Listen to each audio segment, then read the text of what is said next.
The Choice Seer. I'm reading through the writings of Abraham. Part 2. The papyri found in Egypt. It just absolutely blows my mind.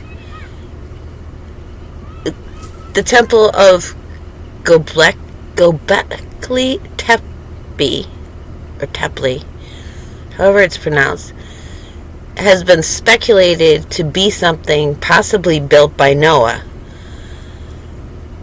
Now I see why they would think so. In Egypt, the temple of Seth, or Set, or Seti, was the temple built by Adam's son Seth before the flood. And after the flood, it was restored by Shem. And that land that is now called Israel was not first promised to Abraham out of the blue. Random dude here, I want to give you this land. No, it's the land that Abraham inherited as heir to Shem, who is heir to Noah. And Shem was definitely the one called Melchizedek. And his city, well, his father's city, Noah's city, which Shem was king over while Noah administered in the temple there, it's all the same. It's one continuous line. The most fascinating thing to share, though, for everybody else, is that we know that Elijah must come first before the Messiah returns. And so we imagine it's the spirit of Elijah. And so that spirit is now in a lot of people who want to return to Torah, which is just an expression of this order of the ancients that lived with all things in common, because it was Cain who started the possessing of land, the creation of scales to weigh and measure and separate and charge for things. So things were no longer held in common if you were with Cain's side. So the prophecy given to Abraham was that before the Messiah walks the earth again, a choice seer will be raised up to restore true worship. So we're looking not just for the spirit of Elijah and 2 witnesses. We're looking for a specific seer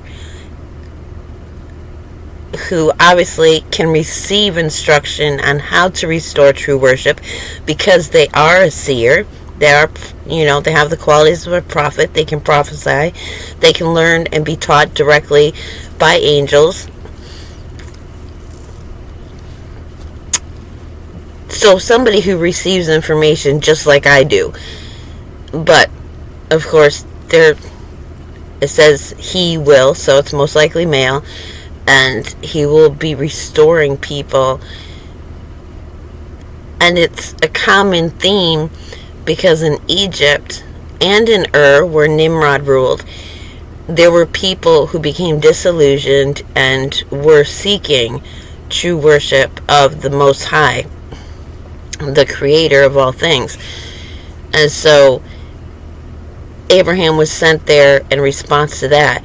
And so now it is once again the desire, the disillusionment with all forms of religion, coupled with the prayers and requests for true worship.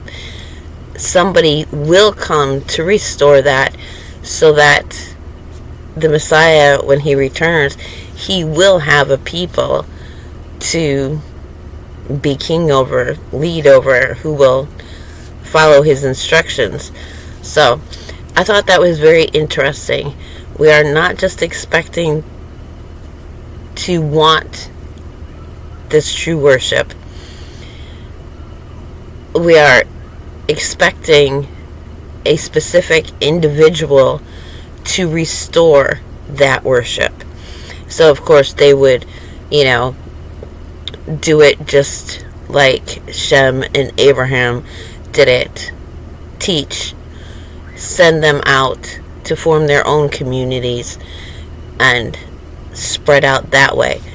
So it's just amazing the history that we were not privy to. This is our culture. In the United States, people are like, we have no culture, we have no culture. They envy the Native Americans. They want to imitate the Celts. They want to become Nordic in their religious practices. They're seeking culture. And it turns out we do have a culture. It's just been hidden from us. And if we are of the seed of Abraham rather than the seed of Satan or Cain,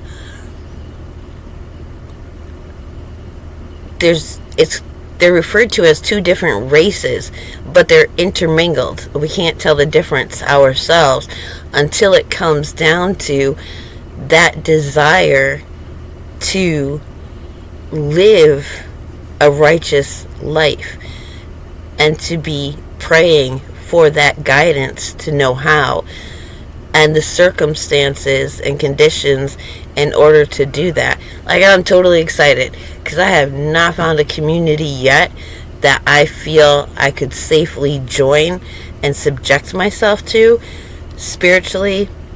I don't believe that they would be healthy for me. I don't believe they could responsibly be a head over me. So just the news that truly righteous communities are going to begin to be formed. I'm totally excited. I'm looking forward to it.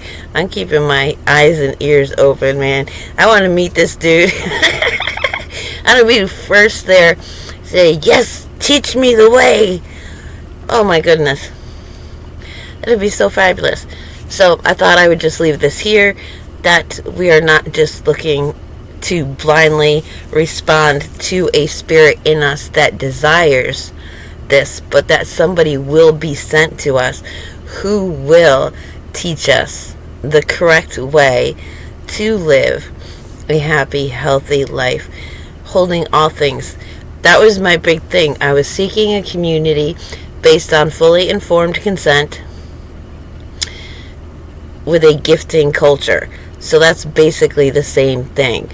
Just the emphasis being on honesty, integrity, and responsibility in the fully informed consent part.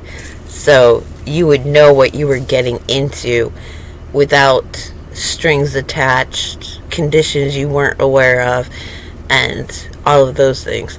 So I'm really, really excited to see that happen. Oh, I'm holding out. I do hope it happens in my lifetime.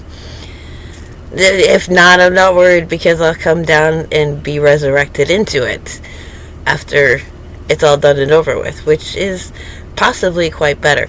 But being part of a birthing process, I don't know, that tops things. I love the birthing process. I love to watch character development and all of that. I have a passion for it. So either way, I'll be very, very happy.